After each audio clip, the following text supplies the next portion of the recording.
اب آپ نے اپنا ایک پہلے انٹروڈکشن اینڈ بیک گراؤنڈ کے اندر بتایا کہ فلڈ بہت بڑا ایشو ہے 2025 میں، 2022 میں، 2010 میں پاکستان میں فلڈ آیا. پھر آپ نے لٹریچر بتایا، لوگوں نے اس کو اس طرح کنٹرول کیا، 10-15 ریفرنس بتائے. آخر میں آ کے آپ نے یہ بتانا ہوتا ہے کہ جتنی بھی پچھلی اسٹڈیز ہوئی ہیں تو اس کو کنٹرول کرنے کے لیے یہ جو پرابلم ہے اس کو کسی نے آج تک سالو کیا ہی نہیں ہے. ٹھیک ہے، مطلب آپ نے بتا دیا کہ لوگوں نے اس میں یہ کام کیا ہے.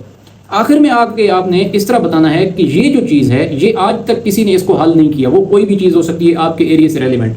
اب آپ میڈیکل کے ہیں، انجینئرنگ کے ہیں، وہ آپ کو پتہ ہے کہ آپ نے پچھلی اسٹڈیز کے بہاف پہ کس طرح ان کی اسٹڈیز کو آپ نے کہنا ہے کہ یہ چیز آج تک کسی نے نہیں کی. یہ گیپ ہے جسے آپ ریسرچ گیپ کہتے ہیں. ٹھیک ہو گیا. جیسا کہ میں یہ کہتا ہوں کہ لوگوں نے بند باندھ دیے، لوگوں نے کنسٹرکشن کر لی، لوگوں نے سی وال کنسٹرکٹ کر دی، لوگوں نے امبینکمنٹ بنا دیا، لیکن جو نیچر بیس سولوشن ہے یہ آج تک کسی نے استعمال نہیں کیا. نیچر بیس سولوشن کیا ہے کہ آپ فارسٹ لگا دیں، جہاں پہ آپ کو فلڈ کرے اس کے ایک ڈینس فارسٹ پیچ لگا دیں.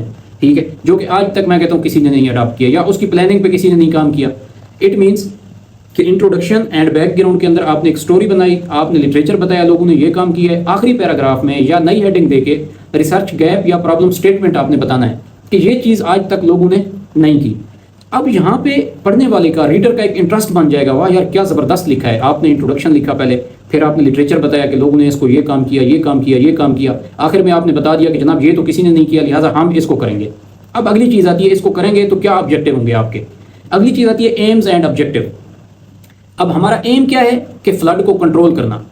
کیسے کرنا ہے، کن کن سٹیپ میں کرنا ہے، تو وہ ہمارے آبجیکٹیو ہوں گے. Objective 1، objective 2، objective 3. آپ کے 2 آبجیکٹیو بھی ہو سکتے ہیں، 4 بھی ہو سکتے ہیں، depend upon your study and time period. اب آپ 1 بائی 1 آبجیکٹیو بتائیں گے کہ فلڈ کو آپ نے کنٹرول تو کرنا ہے. کیسے کرنا ہے؟ سب سے پہلے آپ دیکھیں گے لیبارٹری میں فزیکل ایکسپیریمنٹ پرفارم کر کے ان ویریبلس کا ریلیشن چیک کریں گے. کون کون سی ویریبل، لیٹس سپوز پانی کی ویلاسٹی کتنی ہے، پانی کا فلو کتنا ہے. مطلب وہ آپ کے اپنے آبجیکٹیو ہوں گے. آبجیکٹیو 1 یہ، آبجیکٹیو 2 یہ ہوگا، آبجیکٹیو 3 یہ ہوگا. تو آپ نے اپنے آبجیکٹیو ڈیفائن کرنے ہیں. اور پھر میں کہہ رہا ہوں کہ آپ کے آبجیکٹیو اور آپ کا انٹروڈکشن اینڈ بیک گراؤنڈ وہی بنے گا جو پیپر آپ فالو کر رہے ہیں. لیٹس سپوز آپ ایک پروفیسر آپ کو کہتا ہے کہ آپ ریسرچ پرپوزل بنائیں، آپ اس کا ریسنٹ پیپر اٹھائیں، اسی پیپر کا انٹروڈکشن آپ کی پرپوزل کا انٹروڈکشن ہوگا. سٹوری وہی ہوگی سیم، لیکن انٹروڈکشن کے آخری پیراگراف میں آپ جا کے یہ بتا دیں گے کہ یہ کام آج تک نہیں ہوا. اس کے آبجیکٹیو جو تھے آپ کے آبجیکٹیو اس سے ملتے جلتے ہوں گے لیکن چینج ہوں گے. ٹھیک ہے، 2 چیزیں کلیئر ہو گئی ہیں آپ کو، انٹروڈکشن اینڈ بیک گراؤنڈ. اگلی چیز ہے آبجیکٹیوز. تیسری چیز ہے کہ آپ یہ کام کر رہے ہیں، سجیسٹ کر رہے ہیں میں یہ کام کروں گا، آپ کیسے کریں گے اس کو. اس کی میتھڈالوجی بہت انپورٹنٹ ہوتی ہے. مطلب آپ اس کام کو کیسے کریں گے. آپ کوئی فزیکل ایکسپیریمنٹ کریں گے، لیب میں کوئی ٹیسٹنگ کریں گے، ایسا بھی ہو سکتا ہے نومیریکل سیمولیشنز کریں گے آپ، یا ایسا بھی ہو سکتا ہے کوئی فیلڈ سروے کریں گے آپ. تو اس کو آپ نے میتھڈالوجی کو 1 بائی 1 بتانا ہے. آپ نے پوری میتھڈالوجی کو اپنے حصوں میں ڈیوائڈ کر دینا ہے. لیٹس سپوز میں کہتا ہوں میری میتھڈالوجی میں سب سے پہلے میں لٹریچر ریویو کروں گا. ٹھیک ہے، دوسری چیز میں فیلڈ سروے کروں گا. تو میرا پہلا ورک پیکج کون سا بن گیا، اس کو میں کہہ دیتا ہوں جتنے حصے ہیں میری میتھڈالوجی کے 6 حصے ہیں، میں ان کو 6 حصوں میں ڈیوائڈ کر دیتا ہوں. ہر حصے کو میں ورک پیکج کا نام دے دیتا ہوں. پہلا ورک پیکج کیا ہے، میں اس میں لٹریچر اسٹڈی کروں گا. دوسرا ورک پیکج ہے فیلڈ اسٹڈی کروں گا. تیسرا ورک پیکج ہے ماڈل تیار کروں گا لیبارٹری کے اندر. چوتھا ورک پیکج ہے ایکسپیریمنٹ تیار کروں گا میں. اور 5واں ورک پیکج میرا کیا ہے کہ انالیسس کر کے پیپر رائٹ اپ کروں گا. تو اسی طرح آپ نے اپنی میتھڈالوجی کو ڈفرینٹ پارٹس میں ڈیوائڈ کر لینا ہے ڈیپینڈ اپان یور اسٹڈی. پھر آپ نے کیا کرنا ہے، ایک فلو چارٹ بنا لینا ہے. ٹوٹل آپ کی میتھڈالوجی جو ہے 4 ورک پیکجز ہیں، ایک فلو چارٹ میں 4 بتا دیں. اب لیٹس سپوز آپ کہہ رہے ہیں پہلا ورک پیکج آپ کا کیا ہے، لٹریچر ریویو.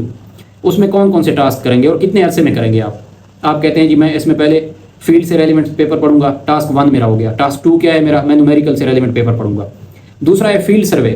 فیلڈ سروے میں آپ کون کون سا سروے کریں گے. آپ کہتے ہیں جی پہلا ٹاسک میرا یہ ہے فیلڈ سروے میں. پہلا ٹاسک یہ ہے کہ میں فلاں جگہ کا فیلڈ سروے کروں گا. اس میں دوسرا ٹاسک یہ ہوگا. مطلب ہر ورک پیکج میں ہر حصے میں فردر ٹاسک ہوں گے. 1 بائی 1 ہر ٹاسک کو آپ نے اس فلو چارٹ میں شو کرنا ہے. تو یہ آپ کی ایک کمپلیٹ پکچر بن جائے گی جسے آپ کہتے ہیں ورک پیکجز کی پوری ڈیٹیل ہوگی کہ آپ نے اپنی پوری میتھڈالوجی کو، پوری اسٹڈی کو 6 حصوں میں ڈیوائڈ کیا. ہر حصے کے اندر یہ ٹاسک تھے آپ کے. 2 ٹاسک بھی ہو سکتے ہیں، 3 بھی ہو سکتے ہیں. اس کے بعد آپ نے کیا کرنا ہے، میتھڈالوجی کے اندر ہر ورک پیکج کی ہیڈنگ دینی ہے. لیٹس سپوز پہلا لٹریچر ریویو، اس کے اندر آپ نے بتانا ہے اپنے ورڈ میں یہ کروں گا، یہ اسٹڈی کروں گا. دوسرا فیلڈ سروے بتانا ہے، میں فیلڈ سروے ایسے کروں گا، یہ ہوگا. تیسرا آپ کہتے ہیں میں فزیکل ماڈلنگ کروں گا. فزیکل ماڈلنگ میں ماڈل تیار کروں گا. کون سے ماڈل ہوں گے، لیبارٹری کی اکوپمنٹ کی پکچر لگائیں وہاں پہ، یا ان ماڈلس کی اسکیمیٹک ڈایاگرام بنائیں.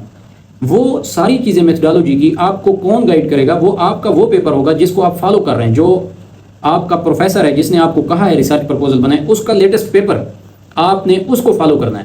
تو یہ ساری میتھڈالوجی آپ اسی کے مطابق اپنی تیار کر لیں گے. اب میتھڈالوجی آپ نے بنا لی. اگلی چیز آتی ہے ایکسپیکٹڈ ریزلٹس. اب سم ٹائم ایسا ہوتا ہے کہ آپ کو اسٹڈی پرفارم کرنے سے پہلے آئیڈیا ہو رہا ہے کہ یہ اس کے ایکسپیکٹڈ ریزلٹ ہوں گے. تو آپ نے اپنے ایکسپیکٹڈ ریزلٹس بھی بنا لینے ہیں۔ اگلی چیز آ جاتی ہے کہ آپ کا پورا پلان کس طرح ہے۔ آپ ایک گینٹ چارٹ بنا لیں، بہتر ہے ایک کالم میں ٹیبل بنا لیں جو آپ کو ایزی لگتا ہے، جس لیول کی آپ کی پرپوزل ہے۔ اگر ایم ایس کی ہے تو 2 ٹیبل سمپل بنا دیں، 1 ٹیبل بنا دیں۔ اگر آپ کی پی ایچ ڈی کی ہے تو آپ ایک گینٹ چارٹ بنائیں، اس میں اپنا ایک ورک پیکج رکھیں۔ ورک پیکج 1 میرا کیا ہے؟ Literature review. لٹریچر ریویو میں ٹاسک 1 ٹاسک 2، اور ٹاسک 1 میں پرفارم کروں گا پہلے 2 مہینے کے اندر، ٹاسک 2 میں پرفارم کروں گا اگلے 6 مہینے کے اندر۔ تو اس کے اکارڈنگلی سامنے جو اس کے روز ہیں ایکسل کی شیٹ کے اندر، ان کو آپ یلو کر دیں، ہائی لائٹ کر دیں۔ تو اگر آپ کو پھر بھی ان چیزوں کی سمجھ نہیں آ رہی، آپ مجھ سے پوچھ سکتے ہیں، میں آپ کو اس کے سیمپل بھی شیئر کر سکتا ہوں، یا آپ گوگل پہ جا کے سمپل لکھیں work package templates for research proposal, یا آپ یہ لکھ دیں کہ گینٹ چارٹ ٹیمپلیٹ، وہ آپ کو بتا دے گا۔ اب اس میں کیا ہوتا ہے، آپ نے یہ کر لیا، آپ نے ان کی ڈیٹیلز دے دی، ایکسپیکٹڈ رزلٹ، آخر میں آپ ریفرنسز دیں۔ آپ نے ریفرنس دے دیے، آپ نے ریفرنس ایک ہی اسٹائل کے دینے ہیں، ایک ہی اسٹائل ہونا چاہیے۔ تو یہ آپ کی سمپل سی ریسرچ پرپوزل بن گئی۔ اس میں کوئی مشکل نہیں ہے، کوئی مشکل نہیں ہے، بہت آسان ہے، لیکن ضرورت اس بات کی ہے کہ آپ ایک دفعہ لٹریچر کو ریڈ کریں۔ اس میں اسٹوڈنٹ عمومی طور پہ کچھ غلطیاں کرتے ہیں۔ اسٹوڈنٹ یہ کرتا ہے کاپی پیسٹ کرتا ہے، اسٹوڈنٹ یہ کرتا ہے چیٹ جی پی ٹی کو یوز کرتا ہے، اسٹوڈنٹ یہ کرتا ہے کہ ریفرنس اسٹائل غلط دیتا ہے، اسٹوڈنٹ اس کی فارمیٹنگ پہ فوکس نہیں کرتا۔ تو کئی ٹیکنیکل چیزیں ہوتی ہیں جو اسٹوڈنٹ صحیح نہیں کرتا۔ ہم ریویو کرتے ہیں، جب ہمارے پاس پرپوزل آتی ہے تو ہم اس کو ایک نظر کے اندر بتا دیتے ہیں بچے کو کہ یہ غلطیاں ہیں اس میں۔ تو آپ نے ان غلطیوں سے بچنا ہے، کیونکہ آپ کی اپلیکیشن کی جان ہوتی ہے ریسرچ پرپوزل۔ اگر آپ کو پھر بھی اس کے بارے کچھ سمجھ نہیں آتا، آپ کو مشکل فیل ہوتی ہے، آپ ہمارے ساتھ کنٹیکٹ کریں، ہم آپ کو گائیڈ کریں گے، کیونکہ آپ اسکالرشپ جب اپلائی کرتے ہیں تو اس میں موسٹ امپورٹنٹ پارٹ جو ہوتا ہے، باقی چیزوں کے ساتھ ساتھ آپ کی ریسرچ پرپوزل بہت امپورٹنٹ رول ادا کرتی ہے۔ تو اس لیے ملتے ہیں ایک نئی ویڈیو میں، اب تک کے لیے اتنا ہی۔ السلام علیکم۔